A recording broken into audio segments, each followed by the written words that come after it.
Serial ಈ ಅವಸ್ಥೆ, ಇನ್ನು ಸಿನಿಮಾ ಅಂತ ಕೇಳ್ತಿರಲ್ಲ ರಾಜೇಶ್. ಹೋಗಿದ್ರಿ ಅದ್ರ ಸಿನಿಮಾದಲ್ಲೆಲ್ಲ ಹೋಗಿದ್ದೀನಿ ನಾವು. ಫೋಟೋಸ್ ತಗೊಂಡು ಯಾರಿಗಾನ ಕೊಟ್ಟು ಮೀಟ್ ಮಾಡಿ ಮಾಡಿದ್ವಿ ನಾವು. ಫೋಟೋ ಶೂಟಿಗೆ ಬನ್ನಿ, ಫೋಟೋಸ್ ಮಾಡ್ಸೋಣ. ನಾನು ಹೇಳಿದ್ನಲ್ಲ ಅವಾಗ್ಲೇ ನಿಮಗೆ, ಲಿಪ್ಲಾಕ್ ಸೀನ್ಗಳೆಲ್ಲ ಇರುತ್ತೆ, ಬಿಕ್ನಿ ಎಲ್ಲ ಹಾಕ್ಬೇಕು, ನೀವು ವೇಸ್ಟ್ ತೋರಿಸ್ಬೇಕು, ಚೆಸ್ಟ್ ತೋರಿಸ್ಬೇಕು, ಈ ತರ ಎಲ್ಲ ಡೈರೆಕ್ಟ್ ಆಗಿ ಮಾತಾಡೋರು ಸುಮಾರು ಜನ ಡೈರೆಕ್ಟರ್ಗಳು ಕೇಳ್ತಾರೆ, ಪ್ರೊಡ್ಯೂಸರ್ಗಳು ಕೇಳ್ತಾರೆ.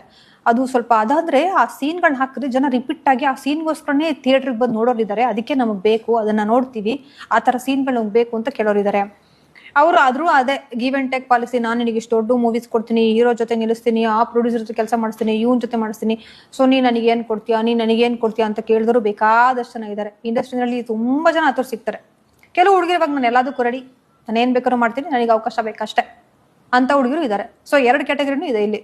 ಸೊ ಏನೇರು ಯೂಸ್ ಮಾಡ್ಕೊ, ಬಟ್ ನನಗೆ ಒಳ್ಳೆ ಹೆಸರು ಬರ್ಬೇಕು, ನಾನು ದೊಡ್ಡ ಹೀರೋಯಿನ್ ಆಗ್ಬೇಕು, ನಾನು ಈ ಕ್ಯಾರೆಕ್ಟರ್ ಮಾಡ್ಬೇಕು, ನಾನು ಇವ್ರ ಜೊತೆ ನಿಂತ್ಕೋಬೇಕು. ಹಂಗೂ ಇದಾರೆ, ಹಿಂಗೂ ಇದಾರೆ.